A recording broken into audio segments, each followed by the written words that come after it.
I'm going to ask Sylvia Coppin, who was our former president. I happen to be the vice president, and our president isn't here tonight, so I'm going to introduce Sylvia, who's going to introduce our speaker, who everybody probably already knows. Oh, of course, of course, of course. I always enjoy the introduction, though.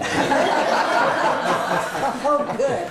I'm shaking in my boots. Yeah, I didn't know if she's speaking from the governor. Ah, well, welcome to our September Bristol Historical Society meeting. I hope you can all hear me. This microphone isn't for you, it's for the lady that's sitting behind the camera.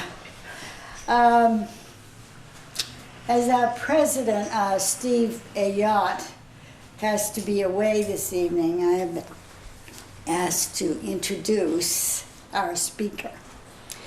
He may be well known to you as the governor of our state for 4 terms, from January 2003 until his decision not to run for another term in August of 2010. After serving in state government in many elected offices for decades, like 30 or 40 years. I'm just a kid compared to some of the members here. Well, I first met Jim Douglas when he was a student at Middlebury College. And I worked at the college library, and one of my co-workers was in the Young Republican Club also. So he appeared once in a while to confer with Grace, and that's how I met him. So from that time, he has followed his desire to be in government leadership. He was and is always compassionate, friendly, and witty. If you meet Jim once, and he came, if you meet Jim once, you can know that probably the next time you meet him, he will remember your name.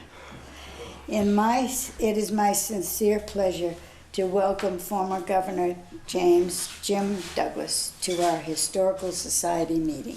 Thank you.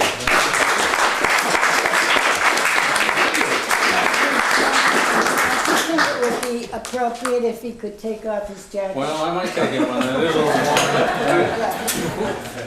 Who'd have thunk? I left the house and I grabbed my sunglasses because I thought, well, it's only 6:30 or 7. And then I realized, oh, it's later in the year, and then it's so warm. And I guess Monday or Tuesday is going to be even hotter, right?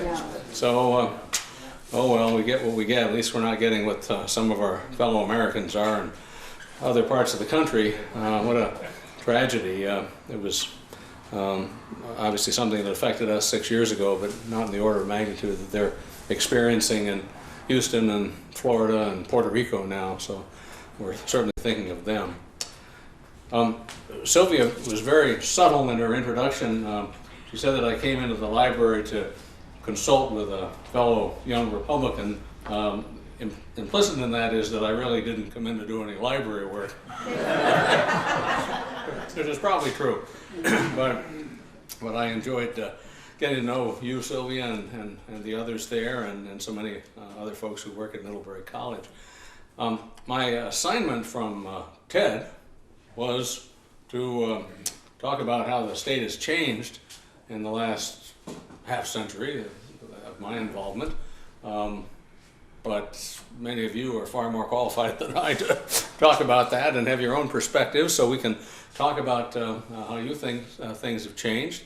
We know how Bristol has changed thanks to Reg's work in the Burlington Free Press this past week. That was a very nice retrospective and some great photos to see how some of the village structures looked a century or more ago. That was really nice. I also appreciate Sylvia not mentioning that I wasn't born here. I often say that I wanted to be born in Vermont, but I thought I should be near my mother, who was in Massachusetts at the time. But I remember coming up to college, and it was at a time when the interstate highway was not completely done, I-91. And of course, I-93 was a real latecomer, that little spur over near St. Johnsbury. That was many decades after the fact. We had a little ceremony in '06 on the 50th anniversary of the completion of the first stretch of I-91 between Guilford and Brattleboro. There's a historic marker there. As you'll probably remember, it was President Eisenhower's vision to have an interstate highway system and for defense purposes largely, but Vermont certainly was an important part of that infrastructure. I also remember a time when there wasn't a single stoplight in Middlebury. I'm not sure when you got yours in Bristol. Anybody? We only have one. Roughly? Yeah, I know. Well, 20 years ago. recently. Well, anyway, I remember when there were none in Middlebury, and now there are a whole lot, and they're talking about even more. So we'll see what happens. But it seemed like we used to be able to get around a lot more easily than we did in the old days. I came to Middlebury as a freshman 49 years ago, and I'm often asked by people, well, what's changed on campus? Obviously, there are new buildings. That's pretty obvious. But I think there are really two things that are quite different. I feel like I'm in a time warp because I went away for 40 years, roughly, and then came back, and now I teach a class, at least one class a year, sometimes two. The first thing is technology. I tell my students that I typed my thesis on a typewriter with carbon paper. I've had some ask, what's carbon paper? Literally. And one student had an epiphany, and she said, oh, is that what CC comes from? Yes, it is. Yes, it is. So, and I tried to explain how difficult it was when you make a mistake to have to roll it back and change several copies, and it was a... Now, of course, some students paid other students to type them, not this cheapskate. So technology is obviously a big difference. And I can tell you that the modern equivalent of the dog ate my homework is, I know I emailed that paper to you. Well, sometimes they did, sometimes they didn't. The other thing that's different, I think, on campus from, I said there were two, actually, I'll give you three changes, is grade inflation. I mean, in my day, a gentleman C, I don't want to disclose my own GPA, was accepted. I mean, it was average, it was fine. Now, a student in Middlebury gets a C, it's like failing. So grade inflation is really, I think, inappropriate because I don't think it's an accurate reflection anymore of how a student actually performs. The joke, of course, is that that the student's parents don't want to pay $70,000 a year for a B. So generally, professors accommodate them. So that's certainly different. It's very different. In fact, you know what the average grade at Middlebury College is today? A-. Average grade. That just rings strange with me. So, I'll give you the third difference. A little story came out in the last day or so about a new interim policy on campus regarding invited speakers. Perhaps you heard about a little matter last March where a gentleman was invited and things got out of hand. So the college has put forth an interim policy on inviting speakers, and the last paragraph says, if we don't feel we can ensure the safety of the campus, we reserve the right to cancel the event.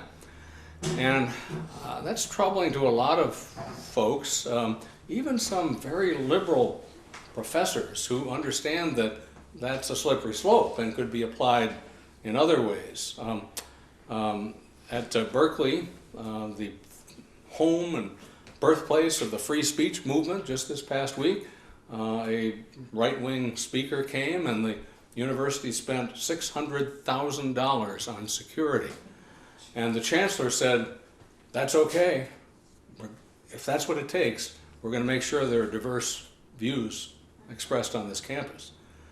I don't think it would cost quite that much in Middlebury, but I think it's important to welcome different views and ensure that the students are exposed to them. And I guess I raise that as a matter of what's changed in the last half century, because when I was in the Young Republicans, well, I was kind of in the minority then. A lot of anti-war demonstrations and things on campus, which was just fine, but nobody ever suggested that I shouldn't be heard, that I shouldn't have the opportunity to express my views or invite people to campus to express similar ones. So I think we've got to be vigilant about that and make sure that we don't shut down different points of view, because as Ari Fleischer, class of '82, tweeted the other day, it's a heckler's veto if loud, boisterous demonstrations can prevent someone from being heard. So I guess those are the major changes I see on campus, other than the price tag and the infrastructure. But it's certainly a different place from what it was.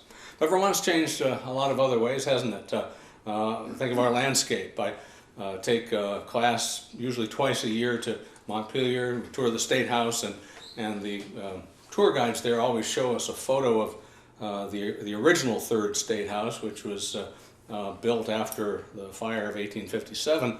And there are two things that are noteworthy. One is that the dome was originally painted red up until the early 20th century. But more significantly, the hillside behind the State House is completely bare. And I'm sure some of you know that although now we're about 3/4 forested, 150 years ago it was exactly the opposite. We were about 3/4 open. And in the mid-1800s we had a big sheep industry here. A fellow named William Jarvis from Wethersfield was the consul to Portugal, and you saw the merino sheep over there and how valuable they might be if it became an industry in the United States. So he brought them back. He couldn't at first because of some export restrictions, but after a while the Spanish authorities loosened up, and so he brought sheep to Vermont. We had over 1 million sheep in the mid-19th century. There's the old saw about more cows than people. I'm not sure we ever were quite there, but we certainly had more sheep than people 150 years ago. But then the price or the cost of raising them rose compared to other parts of the country, and the industry went pretty much under, and we've been dominantly a dairy state ever since.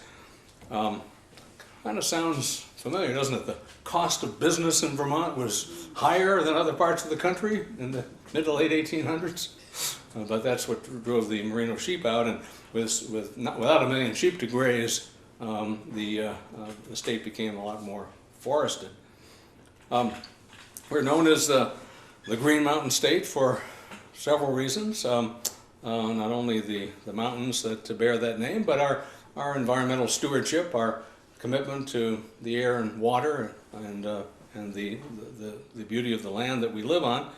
We were, of course, one of the early states to ban billboards, and that passed the legislature in 1968. It took 20 years before they all came down. There were so many lawsuits, but it was approved in 1968. And 2 years later, Act 250 passed, and some other revisions to that. We've had the cleanest air in the Northeast for many, many years. We're the only state that was exempted from the previous federal administration's EPA rule on emissions because we don't have a problem here. So they're fighting to repeal it down in Washington. It doesn't really affect us either way because we're what's called a net carbon sink. We may have just shifted a little bit away from that, but that is we absorb more carbon dioxide than we emit because we don't have smokestacks and big industry and municipal plants that are spewing forth stuff into the atmosphere. Sometimes, though, we've had to work to preserve the quality of our air. Does anyone remember the episode 10 or a dozen years ago when the Ticonderoga paper mill wanted to burn tires as a fuel source in its smokestacks, and so we launched what we call the Second Battle of Ticonderoga. We had a convoy from Middlebury. I got on a school bus. I'd forgotten how small the seats are, and we went across the previous bridge and went to a big hearing in the armory over there, and made our case that we didn't want any tire-derived fuel being burned because the prevailing winds, of course, come toward the east. In the end, the company said that they would desist because it wasn't economically feasible. But I was quite concerned that they were going to persevere, and I offered to actually pay for the scrubber. We've got some those federal grant programs where I could get some funds to pay for it, and but they weren't interested. I guess they were reluctant to set that precedent, and so they fought us. But ultimately, we prevailed and were able to maintain the quality of our air. So our environmental stewardship is something that we treasure here. It's important to us. It's our brand, and we hope in one way or another it will continue for some time to come. Obviously, we've had a few changes politically in the last half century. You know about what happened in 1962, of course, when Phil Hoff had that sort of Burger King cardboard crown put on his head as he was paraded through the streets of Winooski well after midnight on election night, and proclaimed the King of Winooski because that's the city that put him over the top in that election. And he proclaimed 100 years of bondage broken. Ouch. But he, of course, was the first Democrat elected governor by the people. There was one in 1853 who was chosen by the legislature when there wasn't a majority, but the first one elected popularly. But I think the changes really started before then. That was 62, but remember in 1958, we had a Democrat elected to Congress, Bill Meyer, who was elected for one term. There was a 5-way Republican primary, a lot of fractious division within the party, and so he was able to eke out a victory. Bob Stafford, class of 35, was governor at the time and felt so strongly that this outrage of a Democrat representing us in Congress couldn't continue that after a single term in Montpelier, he ran for the U.S. House and defeated Bill, and of course went on to a long and distinguished career. Meyer was either crazy or ahead of his time. As you know, he favored recognizing the People's Republic of China instead of the Republic of China on Taiwan. And, so anyway, he was out of the mainstream, and so Governor Stafford took him out. But that was 58. But in 54 and 56, the candidate for governor and 58 came close. Frank Brannon in 54 and 56, a senator from Franklin County, and in 58, Bernard Leddy, who went on to become a federal judge after that, almost beat Bob Stafford for the governorship. So I think the seeds of the change had been planted before the dramatic election of 1962 when Phil Hoff ultimately won the governorship. Now, the ballots were a little different then. I don't expect you to remember exactly, but in those days, we had a column for each party. Now when you go in to vote, all the candidates for a particular office are listed alphabetically in a kind of clump, and you get to choose whom you want to support. But back then there were columns, Republican, Democrat, and other, and there was an independent Vermonters party that nominated Phil Hoff in 1962, so that those Vermonters who couldn't possibly in a million years vote for a Democrat could vote for an independent.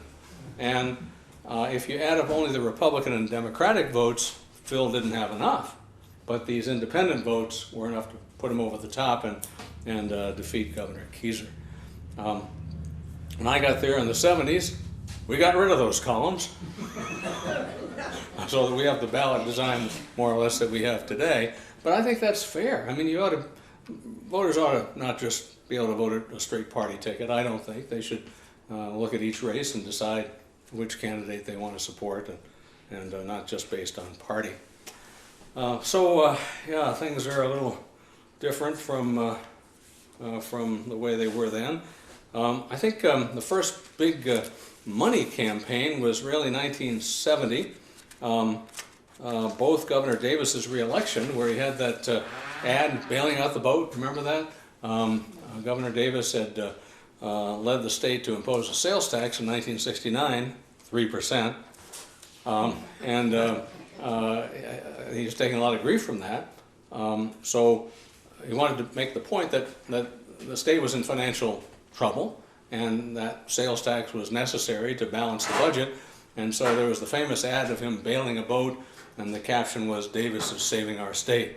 And a very simple ad, but very effective, and a greater use of television than we had seen in the gubernatorial race before then. And we had a U.S. Senate race that year, as you'll recall. Senator Prouty running for re-election against former Governor Hoff, and that used a lot more television than we had seen in the past as well. So it was kind of a watermark of, or a watershed year of moving forward with kind of the big money. I mean, it's all relative, but big money phase of campaigning in Vermont. But it's gotten worse. In 1996, 20 years ago, before last fall's election, the total spent by all candidates, all political committees in the state of Vermont was $500,000. Last year, 17.6 million. So in 20 years, it's increased by a factor of about 35. A little inflation then, I understand, but still, it's a whole different order of magnitude from what we had only 20 years ago. As I said, I think 1970 was a big spending year. But look at what we're doing now. We had some other changes, obviously, largely demographic, and I want to spend a few minutes talking about that because those challenges persist, and I think it's something we've got to take very seriously. We grew a fair amount in the early years, in the early 19th century. We had 6 members of the United States House for one period in the early 1800s. I don't think we'll ever see a second one again. Our second congressman went away in, I think, 1940 with that census. So I don't think we're likely to see another one. But incredibly, in 1849, when California was admitted to the Union, or maybe it was 1850, the population of Vermont was greater than that of California. So things change. I sometimes thought maybe we shouldn't have admitted all those western states. We'd have more representation in Congress. But that's kind of the way it goes. But then our population stagnated for a good century, from the mid-1800s to the mid-1900s, really into the 1960s or so. And then we had a great campaign where Vermont was called The hippie state. well, no, the beckoning country, remember? And people respond. Who are we beckoning? Well,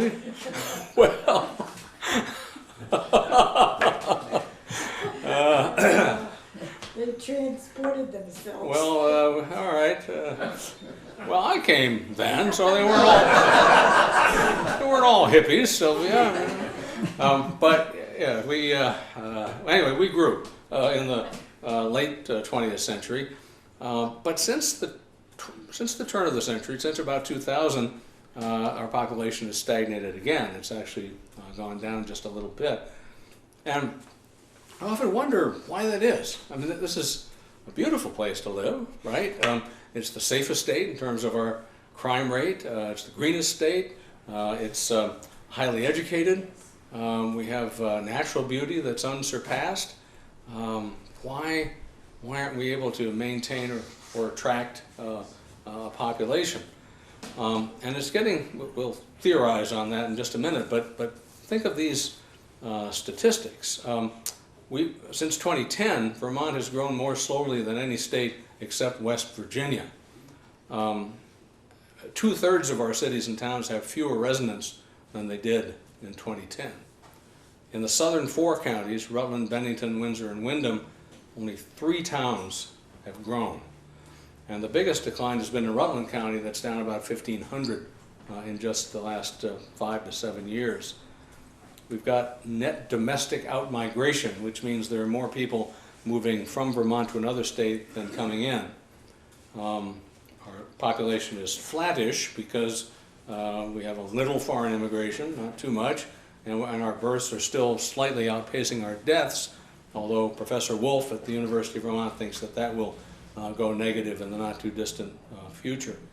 Our K through 12 population is plummeting. I think everybody knows that. It's been declining at least 1% a year for the past quarter century, or past 21 years. And what's interesting is when I assumed office in 2003, all the experts told me that the population decline among our school kids would continue for a while, but would bottom out in 2017. Now what they're saying is it's going to keep going down until at least 2030, and then may begin to turn around. Thus the pressure on school districts to close schools, consolidate, a lot of very tough conversations occurring around the state, but the reality is we just don't have the kids. Now, Professor Wolf has a ready answer for that. He says, make more babies. He wants to help. Just a thought. Anyway, and our workforce is declining too. The population of those 21 to 44 has dropped by about 23,000 people. We have the highest percentage of our high school graduates leaving their home state to go to college in America, and the second highest percent of college graduates leaving to find a job. So our workforce is down about 10,000 in the last 5 years. It's as low as it was 15 years ago, according to a recent report. We often talk about the low unemployment rate, which is quite low, 3.1%, the latest statistic. But when the numerator and denominator are both shrinking, I don't think we should be too ecstatic about a low unemployment rate. The truth is that there just aren't as many people in the workforce as we once had or need. And that means housing permits are down. We're the second oldest state. We're aging rapidly. In the next decade, it's projected that those of us 65 and over, as a cohort of the population, will grow at a rate 10 times the population as a whole. So, you know, that has implications fiscally and economically, and I think socially. Means higher Medicaid costs, which come out of our state budget. Obviously fewer employees working and available. My in-laws have a dairy farm in Middlebury, and they're building a new barn with robots, and I think that's going to be increasingly common. I expect that when we go into a fast food restaurant, we'll see only kiosks in the future. They're starting to spout up in some places, but I think businesses are going to find ways to be more creative if they can't find the workforce. One likely eventuality that really concerns me is there may be fewer caregivers as the years go by. I mean, that's just another factor in our aging population. So what do we do about it, other than Professor Wolf's recommendation? Well, there's a lot of debate about immigration in Rutland in particular, but Chittenden County has successfully absorbed a lot of folks up there into their workforce, and the only part of the state that's growing is the Northwest. 4 counties are growing, the other 10 are shrinking.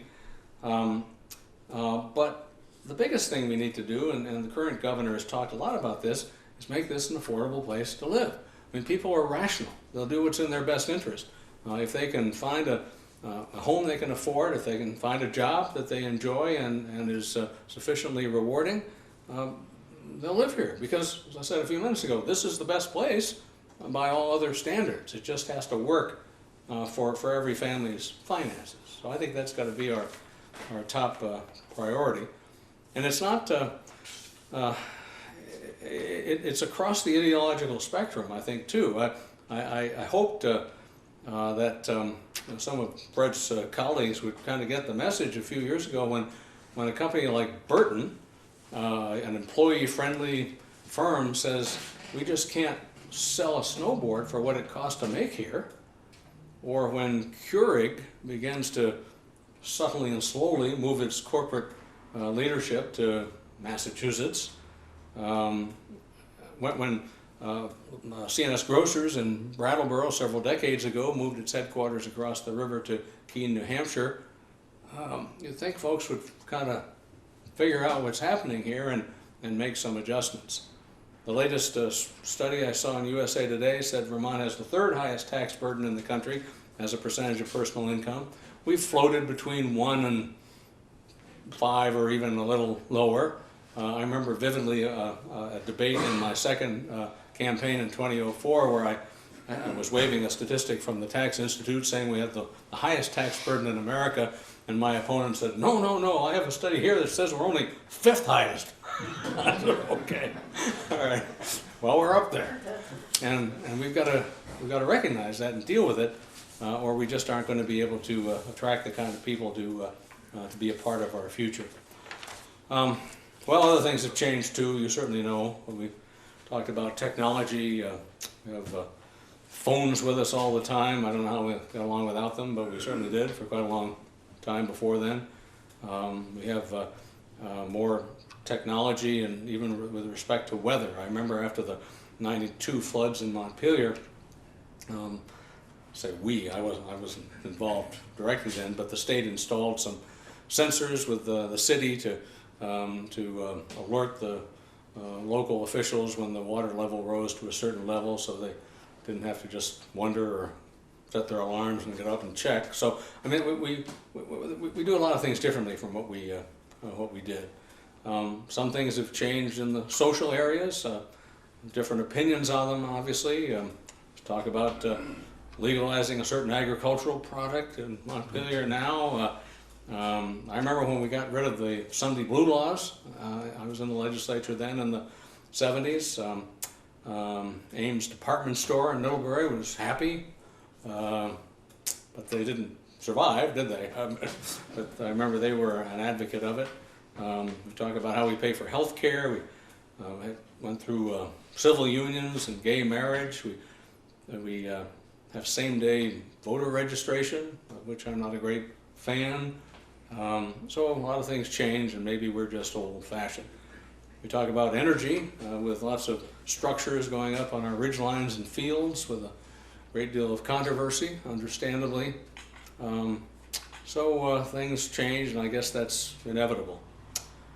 I came across an interesting article where it was a review of a book. I didn't read the whole book, in the interest of disclosure, but a fellow named James Scott wrote a book about called Against the Grain, and he identifies what he believes is the single most important invention in the history of humanity. Anybody want to? We have to have audience participation here. So what do you think is the most important invention throughout all human history? Not what he said. I love the camera. Camera. No, he didn't mention that, Sylvia, either. Oh, what we do without a camera.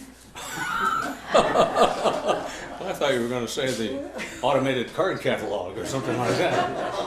Oh, yeah. Well, he argues that it was fire, because he says that allowed us to cook. Cooked food allows better digestion. Better digestion leads to bigger brains. Our brain takes more of the energy we consume than other mammals do. I guess that's why we're smarter than the average bear. But he argues that that initially led to a series of changes in human history that has provided for the greatest advancement of humanity. So that's one opinion, but I was interested in your thoughts.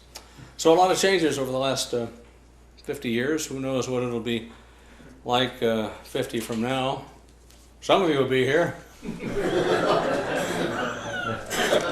At the over it covers. But some of us may not be, but let's hope it's all positive. And I think the most important thing I'd suggest is we can't just leave it to happenstance. We have to make some policy choices, some changes, try to point our state in a direction that will allow for the kind of change that we want and that will facilitate a more robust society, a more vital workforce and population so that more of our kids can stay here and make Vermont their future home instead of finding hope and opportunity somewhere else. So let's stop there and see what you'd like to talk about. Ken? You didn't mention the effect on political life of the one man, one vote change.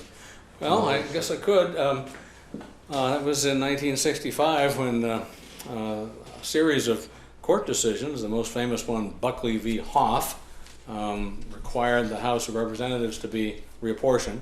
It was, you're right, one town, one vote in the old days, and the court was persuaded that Burlington with 38,000 people and Stratton with 100 shouldn't really have the same representation. And so they forced that change. There was a special session to vote to reduce the size of the House, which wasn't required, but to reapportion it based on population. And there are a lot of accounts of that final session where a lot of tears flowed on the House floor because some members from very small towns said, our town will never have a member of the House again. And he's right. He was right, at least so far. The town of Standard, for example, in the Northeast Kingdom.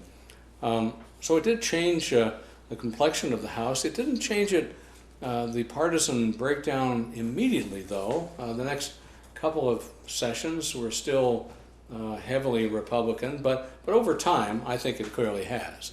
I mean, when Chittenden County, the city of Burlington have a great deal of representation that's very different from the old days, and that's your point. We still have our county-based Senate system more or less, but as you know, it's adjusted somewhat. I think Huntington is in the Addison district now. Brandon was for a while. They kind of adjust the boundaries to make them sort of county-based. I'm not a fan of that, particularly because of what's going on in Chittenden County. The Chittenden district has 6 members at large.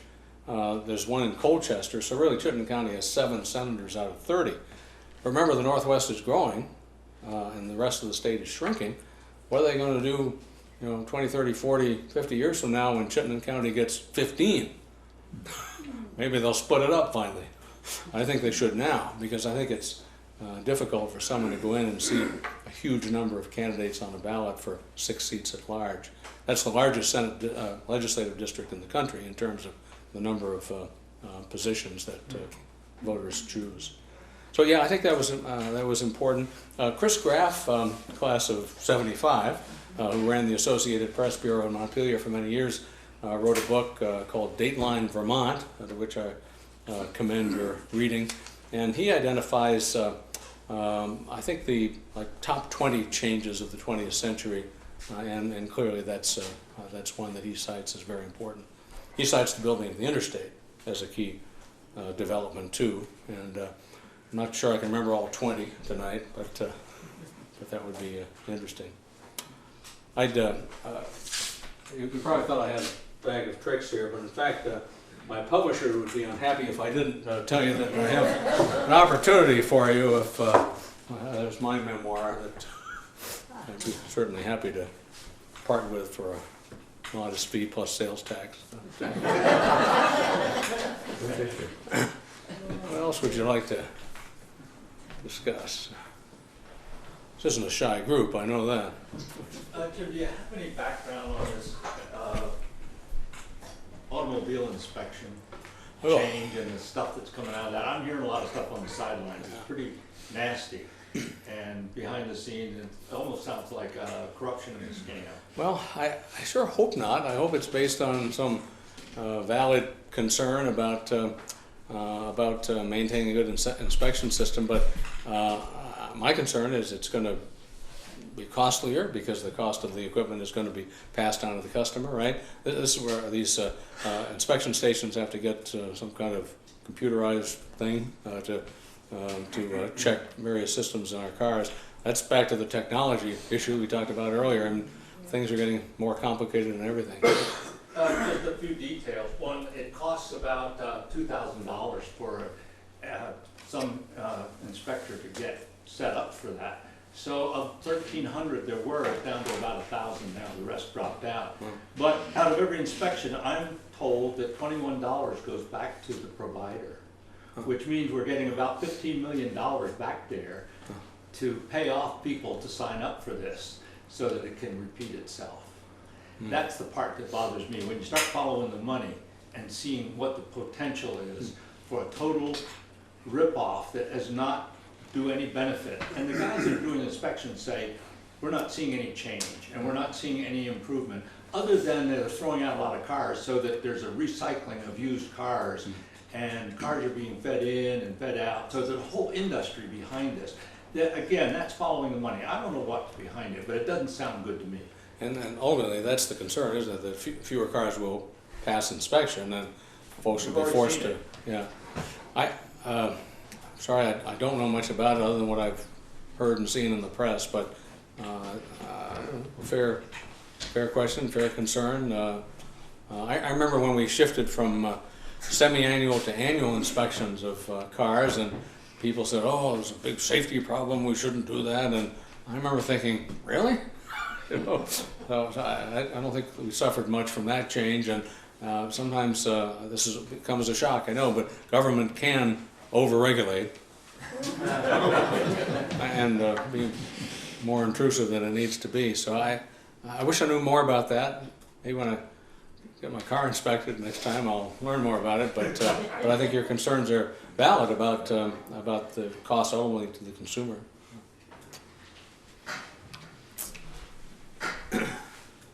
Yes, ma'am. I wonder if you'd comment on bipartisanship or the lack thereof. It seems to be becoming an endangered species, and it really, I echo with my headphones on.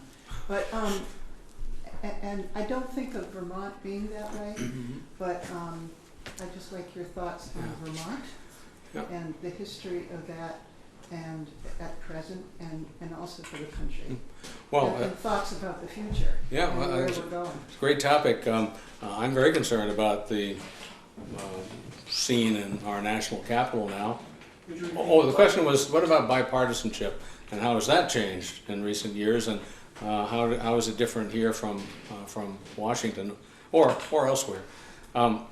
It's terrible down in Washington, isn't it? I mean, they can't seem to do anything. In the last few years, they went 4 years without even passing a federal budget. Finally, they got their act together and passed one. There was one recent year when the most bills had to do with naming post offices or something like that, or resolutions of condolence as opposed to anything of real substance. I am in Washington occasionally, and I am sort of amused and angered at the same time when I go to a meeting in the U.S. Capitol or one of the congressional office buildings, and I see these intense, serious-looking people, dark suits with briefcases and notepads rushing around doing nothing, right? I mean, they don't accomplish anything. And I think we're entitled to a better result from our tax dollars and our representation there. This may be quixotic, but one of my post-retirement activities is to be involved with an organization called the Bipartisan Policy Center in Washington. It's a think tank. It was founded by Senators Dole, Daschle, Baker, and Mitchell, 4 majority leaders, 2 of each party, who were concerned about the institution that they served and loved and what it has turned into. And so they have a lot of other has-beens, sort of affiliated loosely or otherwise, trying to get them to talk to each other. And one strategy that a group of us ex-govs has pursued is to approach the 11 U.S. senators who are former governors, and we met with them several times. Don't usually get 100% participation, but we had like 8 or so at our last meeting. And our pitch to them is, come on, folks, you know what it was like to work in your state capital, where you had to pass a budget every year, you had to reach across the aisle, you had to actually get something done. Maybe you could be the nucleus of a rational discussion around here and get your 89 colleagues to be more productive. And so I'm pleased. I don't want to be naive, but the fact that they're meeting, they formed a governor's caucus in the U.S. Senate. They've identified a few projects they're working together on. One was a workforce training bill last year that wouldn't mean anything to anybody, but it actually reduced the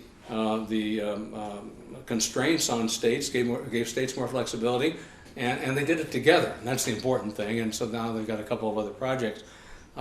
So we'll keep trying, but ultimately the American people have to insist on a better product. And it just seems to me, I can say anything I want now because I'm not running for anything, that there's this disconnect. I mean, the latest poll showed congressional approval at about 12%, and it's been kind of steady there for the recent past. The high point in the last 30, 40 years was like 34%, so it's never been way up there, but now it's particularly low. But people, of course, have this disconnect where they think their own folks in Washington are just wonderful. Well, I mean, something about the sum of the parts. I mean, people have to make that connection, and so I'll be a little provocative here. I guess I'm warming to the idea of term limits. I wasn't historically in favor. I believed in turnover. I served 12 years in my longest job. I felt it was important to push the refresh button and give others a chance and move on. But when we have folks who serve forever and don't accomplish anything, why would we keep doing it? I mean, the definition of insanity, right?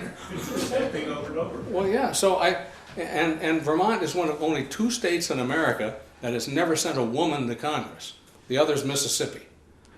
And we had a great candidate 10 years ago for the U.S. House, and she did very well. But give somebody else a chance. So I think that if we had some turnover, it would help.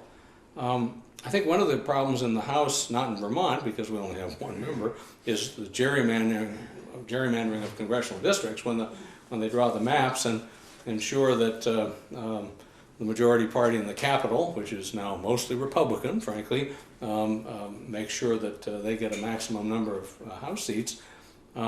So I kind of like these states that have moved to a less political districting process. Some have independent commissions. Iowa's my favorite. A computer draws the map, basically, of the congressional districts. And so it's dispassionate. It's, they feed in the stats on population and social patterns and transportation infrastructure stuff, but then they just push a button. And so I think addressing gerrymandering is good. But that doesn't explain the Senate, does it? I mean, they're just as polarized, and it's not a matter of drawing district lines, because there's the whole state. So why is it so polarized there? I have a theory. It's not original. But there's a phenomenon that some have written about called ideological migration. And what that means is people increasingly choose to live in a place with people who think as they do. Now, we know a lot of folks, our friends who are Floridians now, right? Or South Carolinians or Texans or whatever. Actually, some have just gone to New Hampshire, which has no estate tax, among other things. But people are moving. A lot of our conservative friends have gone to states that are more conservative. I had one fellow who said, well, I've changed my residency to Florida because my vote will count more. I thought, well, he's right, in a way, right? They have competitive elections down there, very close ones, like in 2000, right? So it struck me as strange, but it's true. And conversely, a lot of the in-migration to Vermont, to your earlier point, Sylvia, is quite liberal. So I think our communities are better when they're more diverse, when we have different ideas, different thoughts, and are not homogeneous in an ideological sense. But we're increasingly, the American people are polarizing ourselves, and I think that's an unhealthy trend. You brought up 2 questions. One is the Senate, and it was changed back almost 100 years ago now. and being a government teacher and whatever, would you like to expound on how that impacted, and if we move back, what you would project out of that? The other question you raised is the new cleaning lady in the White House. What do you think will happen a year from now when he gets fired up and starts buzzing around the country? Do you have any projections on that?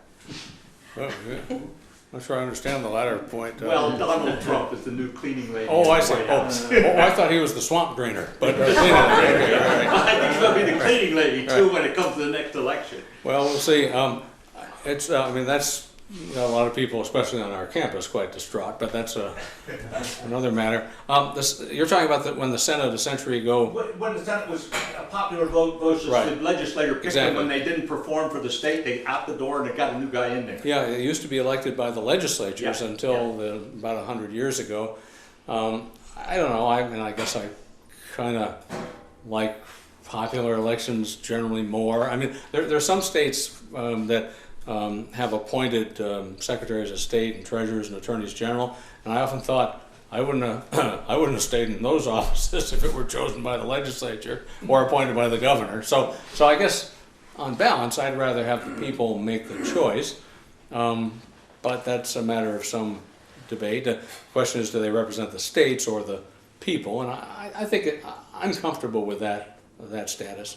But I was thinking also, I didn't fully answer your question as it relates to Montpelier, and Fred can opine as well, but it's better in Vermont, I think, than it is in Washington and probably a lot of other capitals, but I'd be less than honest if I didn't suggest that it's not as good as it used to be. When I first went to Montpelier as a freshman, I literally didn't know what party everybody was. Now, by my second term I did, but I didn't know because we didn't have party line votes. There were different kinds of coalitions, you know, rural, urban. The East Coasters were all very protective of their competitive posture with New Hampshire, for example. We had farm interests and different groups like that. We had a youth caucus my first year. In 1973, we had more legislators 25 and under, age 25 and under, than any other state. I was among them. We didn't caucus for long because we soon realized that we didn't have anything else in common. But there weren't party line votes.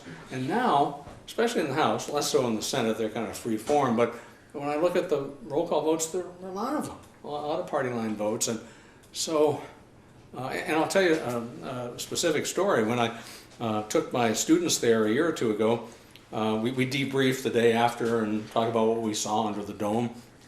And one student raised his hand and said, I got a question. Why were there so many members of the House absent? And frankly, in my day, attendance was better. And I said, well, I got to be honest, because they already know how they're going to vote. Sorry to say that. But, and it was a supplemental budget, you know. And so it's not as good as it used to be, even here. And I think we had a speaker in the 80s named Ralph Wright, a fellow from Bennington, North Bennington, who was an old Boston Pol. And he actually made a mistake once from the podium when he said, the House of Representatives of the state of Massachusetts, I'm in Vermont, will please come to order. And I think he changed the tone there in a way that wasn't positive. I don't say it's all his fault, but that's kind of a key demarcation point of when things became a little less satisfying than they were in the old days.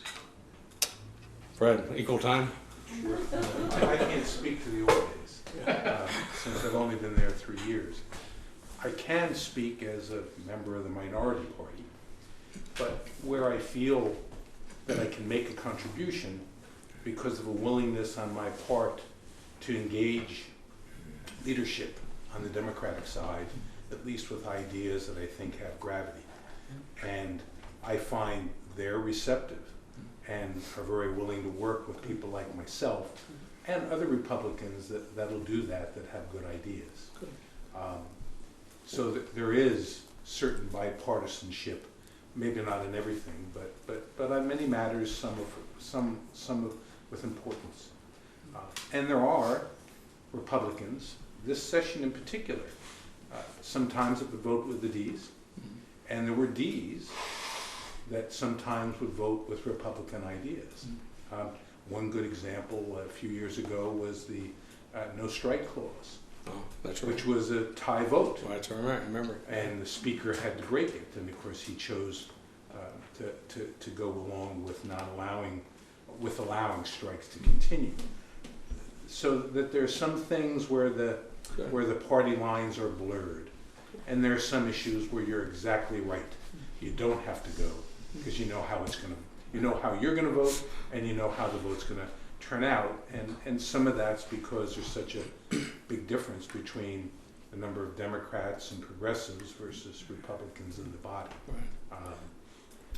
But I find it cordial, and I find it the ability to work with Democrats, especially if you express that desire and have used your noggin and have come up with good thoughts. That's good to hear.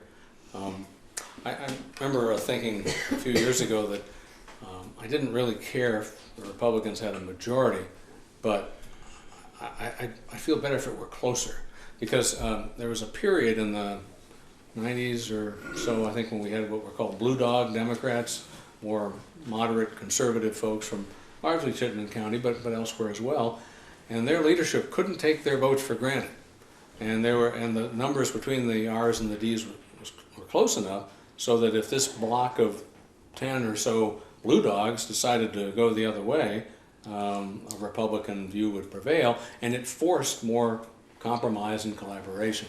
And that's really what this is all about. Olympia Snow, the former senator from Maine, wrote a memoir too, and she's probably sold more. But she said, we've got to get back to a point where compromise is not only accepted, but valued.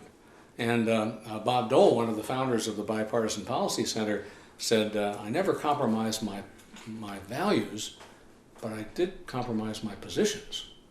And I think that's what we want and expect from people down there, rather than just to toe a party line. So it's very unsatisfying. I hope it can turn around. But now we've got the house cleaner reaching across the aisle on the debt ceiling and some legislation. So, you know, we'll see. We'll see. Sorry, Jenny. What are your thoughts about the media and their impact on politics? And a second question, are we right for a viable, strong third party at this point? Well, I think the media are a big part of the problem. We now have more choices and immediate options for communication. I'm not sure that's a technological advancement that's necessarily positive in every respect. It used to be we didn't know what the news was till we saw Uncle Walter deliver it, and if we could adjust our rabbit ears and get the station to come in, or till we picked up the paper. But now you can go online, you can turn on your TV 24/7 and get some programming. I'm reluctant to call it all news. And this is part of the polarization that I talked about earlier, because we're now choosing to watch what we want or listen to what we want, and we regard that as the gospel. And so as we listen to different voices through the media, I think this polarization becomes more serious too. So, I mean, I don't have an answer for that. It's that darn First Amendment. People have a right to say and express whatever they want, and I certainly respect that, but I don't think it's been always positive. When you're a station manager and you've got to fill 24 hours a day, you're going to fill it. And if you're competing with somebody else, you're going to be provocative. I remember an interview once with Walter Cronkite where he's been gone a while, but even back then he was asked on this very point, don't you people, inflame the stories and make them more sensational than they are? And Cronkite said, well, I gotta be honest, we're not going to do a story about the cat that did not get stuck up in the tree. So I think that's a problem. But the other part, third party. Well, as you know, 160-ish years ago, there was a new third party called the Republican Party. We had Free Soilers and Whigs and some Democrats who came together in the 1850s. In fact, there's a great quote from an early Vermonter when the Republican Party was formed here, saying, "No self-respecting Vermonter could call himself a Democrat." And so they formed the GOP, and the Republican Party was founded either in Ripon, Wisconsin, or Jackson, Michigan, depending upon which account you choose in the 1850s. The first presidential nominee was unsuccessful, Colonel Fremont, but the second one won, Abraham Lincoln, and we had a pretty dominant Republican Party for quite a long time. But the key issue there was slavery, and I don't know that we have such a galvanizing issue in our time right now. I mean, there are other issues, obviously, but that was so dominant that I don't think the circumstances are quite the same. And independence, there's talk about Mayor Bloomberg or other well-heeled people running as an independent, but political parties have a lot of infrastructure, they have a lot of money, they organize well. I think it'd be pretty tough to overcome that. We had some serious third-party candidates, obviously recently, Ross Perot in '92. He didn't carry any states, but he perhaps cost the president re-election. George Wallace did carry 5 states in 1968. Strom Thurmond carried some in '48. I mean, there have been efforts at third parties that haven't quite made it, so I don't know if we're quite there. I mean, I was talking with some folks yesterday who said, well, the Republican Party is in such a state of turmoil, it's about to disintegrate, isn't it? I mean, all this infighting and stuff. And I said, wait a minute, let's step back a minute here. Republicans hold the White House, both houses of Congress, 34 governorships, which ties the all-time high in our nation's history, 2/3 of state legislative chambers. In fact, during the Obama presidency, about 1,000 state legislative seats switched from Democrat to Republican. I said, I don't think that sounds like a party on the verge of decline. And meanwhile, we have the Democratic nominee from last fall who just won't let go. And we've got Bernie galvanizing some, I think there's as much stress on the other side of the aisle as there is on ours. But it certainly is more tumultuous than it's been and on both sides. But whether it really leads to the emergence of another party, I guess I'm not ready to predict that. Of course, in France, it kind of happened this year. The new president formed a party and within a month or two had a majority in the lower house of Parliament. So, I mean, I guess things can happen, but and ironically, his favorability is no better than our president's right now, which is kind of interesting too. Ken? Maybe I'm thinking the wrong way, but both the major parties, and you said it yourself, they're sort of ingrown, and they have their institutional situation that they can't really break out of. And I really feel that Donald Trump and Bernie Sanders represent the same concept, in a sense. The people that are dissatisfied with that ingrown. I think that's right. I think that, I mean, the irony is, here's a Republican nominee last year who wasn't a Republican until very soon before the season began, and we have Bernie, who's never been a Democrat. In fact, I have a lot of fun with friends from other states when I say, you know, the people of Vermont have only elected one Democrat to the United States Senate in our history, which is true. And they said, what? You got Leahy and Sanders. I said, he's independent. so you're right. It's the dissatisfied folks who don't feel that the Washington establishment has worked for them. And I think they were both able, to a degree, to make the point that Hillary was making a whole lot of money with Goldman Sachs and selling access to the State Department and just kind of that inside baseball that people were fed up with it. So I think you're right. And I think, I don't know what the survey showed, but I'll bet that Mr. Trump got a bunch of Bernie votes in November. Well, Paul? you were incredible with recognizing No, names. Really. it's not as good as you think. Try what Sylvia said. It seems to me that candidates on both sides of the aisle campaign on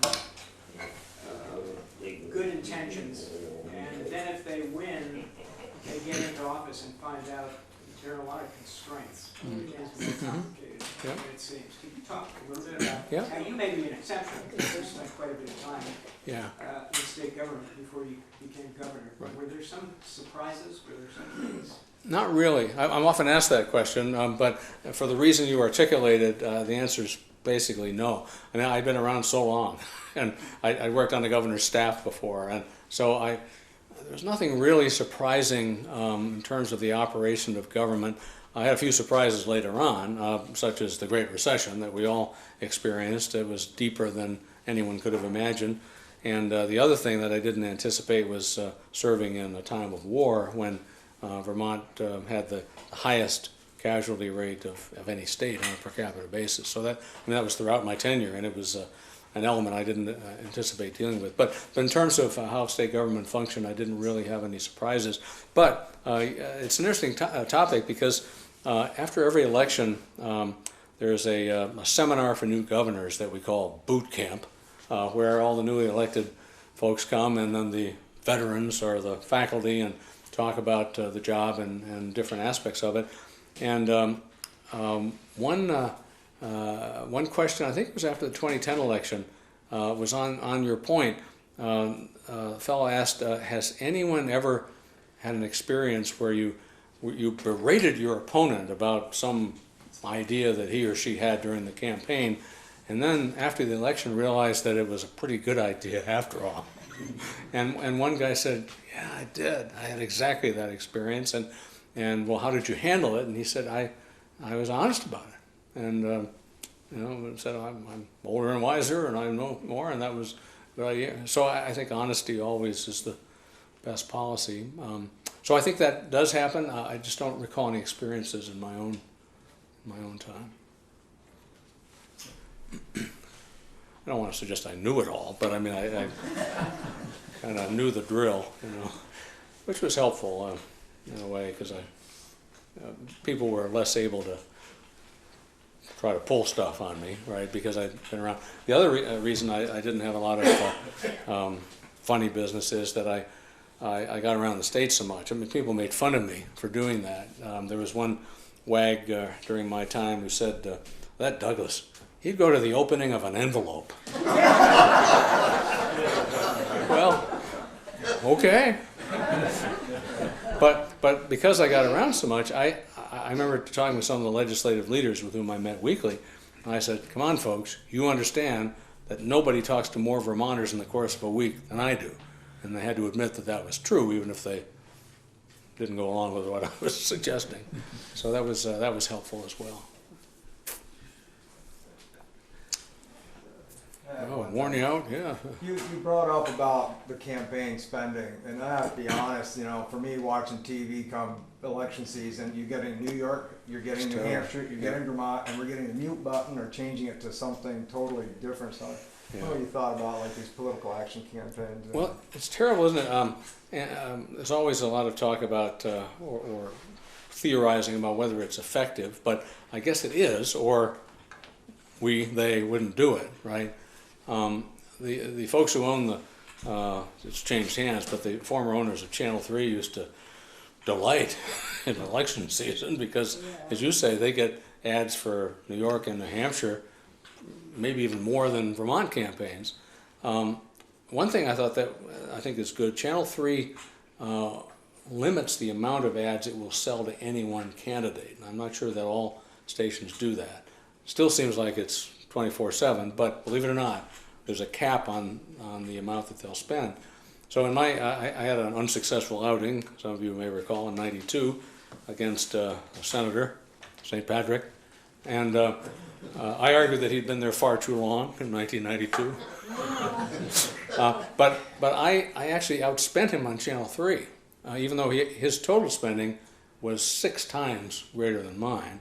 I outspent him on Channel 3 because I started my ads sooner and bought the max, and then he came on. So, but I guess they're effective, or candidates wouldn't keep using them. Because if you go dark, which is the term of art, if you run out of money or for some reason stop your advertising, people think something's wrong with your campaign. It's not credible. You don't have enough support. And what I've always done is back it up from election day and try to decide how much I can spend, because I didn't want to be in the hole. But I think TV is still pretty effective. But going forward, coming back to the new technology that we talked about earlier, will it be, or will online stuff and more direct email shots to potential voters to some degree supplant the broadcast advertising that we see today? I did some more cable ads late in my career as it became a more prominent medium, and very often those are cheaper because they're targeted to a more limited audience. So yeah, it'll probably change, but I bet we'll still see a lot of it. Sorry.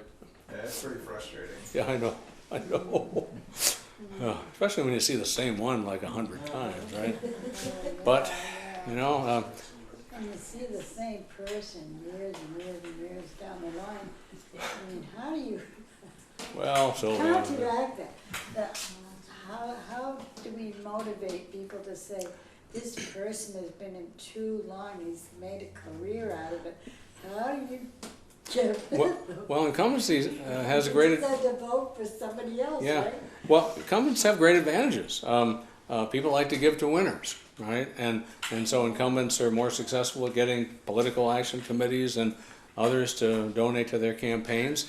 I remember when I took him on in '92, I ran into a lawyer in Burlington, whom I won't identify, who said, "I swear I'm going to vote for you, but I can't have my name on your donor list." Okay. So they mass war chest. They raise throughout the course of their terms, whether it's 2 or 6 years. So they try to discourage competition when they've got $1 gazillion in the bank when it comes time to run. So a lot of would-be good potential opponents will be discouraged and say, "Gee, I just don't know that I want to take that on." And in the legislature. I think the issue isn't money. I mean, you spend a little bit running for office, but or the pay really. But what I hear more, and Fred, you can chime in, is the time commitment of people who have a business or a job, and they have to take like 5 months out of a year to go to Montpelier. And the legislative leaders were unhappy when I used to remind them that in 1976, when I was the assistant majority leader, we were through before the end of March, and it can be done, I believe, more expeditiously than it is now. My wife, whom a number of you know, had a good suggestion. There's always talk about an annual salary for legislators as opposed to a weekly allotment, and Dorothy said, well, what they should do is give them half their annual salary on the first day and the other half on the last day.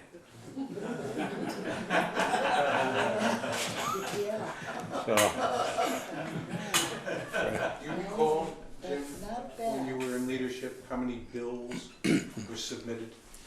that's Fred asked how many bills were introduced.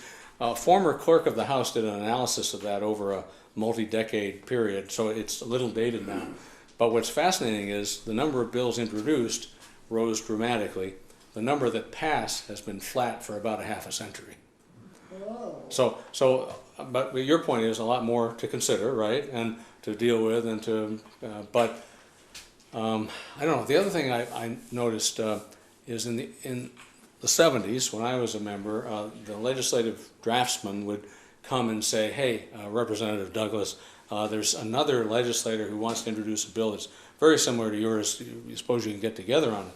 But increasingly, I see people who want their own name on a bill, separate. And so I think that's a lot of increase in the numbers, kind of for home consumption. You know, I introduced that bill you wanted, and so but the number introduced has risen dramatically. I've often wondered, I think Vermont's a great state, and yet, just in the first year of this biennium, between the Senate and the House, I'm pretty close to right, I think there's 750 individual bills that have been submitted.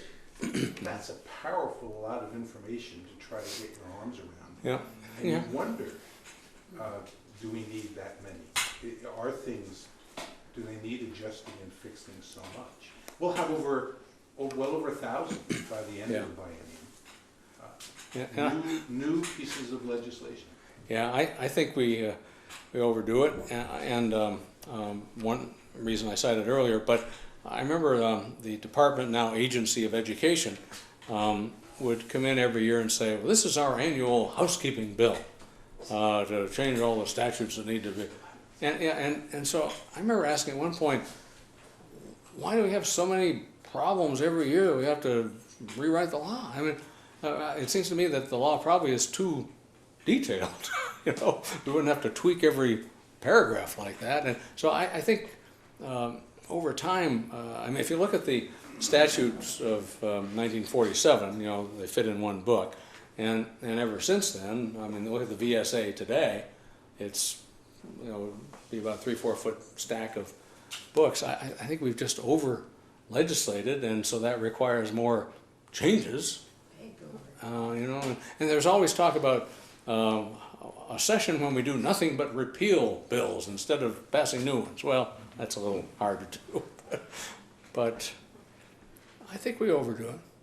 And I remember one colleague with whom I served in the 70s who never sponsored a single bill and was one of the most effective legislators I remember, because he said, I don't want to be a target.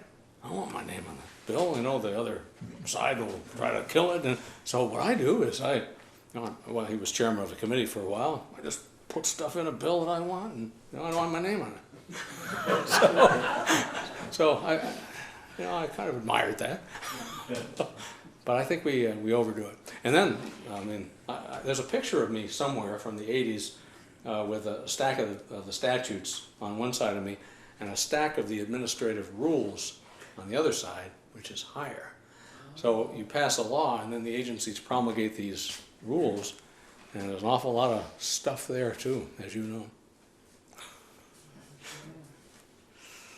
Well, I'm not sure we've solved every problem in the state tonight, but at least we have an opportunity to talk about them and reflect on how things have changed, and I still hope that people will stay involved. I admire Fred's perseverance and dedication, and it's nice that you have a little more flexibility in your schedule now, but we need more good folks who've had a lot of real life experiences who can take them to the State House and try to reflect that experience in positive changes. And I think it's always good to have more competition, and instead of having like 70 members unopposed, which we saw not too many biennia ago, I think it's good to raise the issues and give people a choice, and let's hope that we get back to a day when bipartisanship was not only respected but valued. Well, thank you all. Great to see you tonight.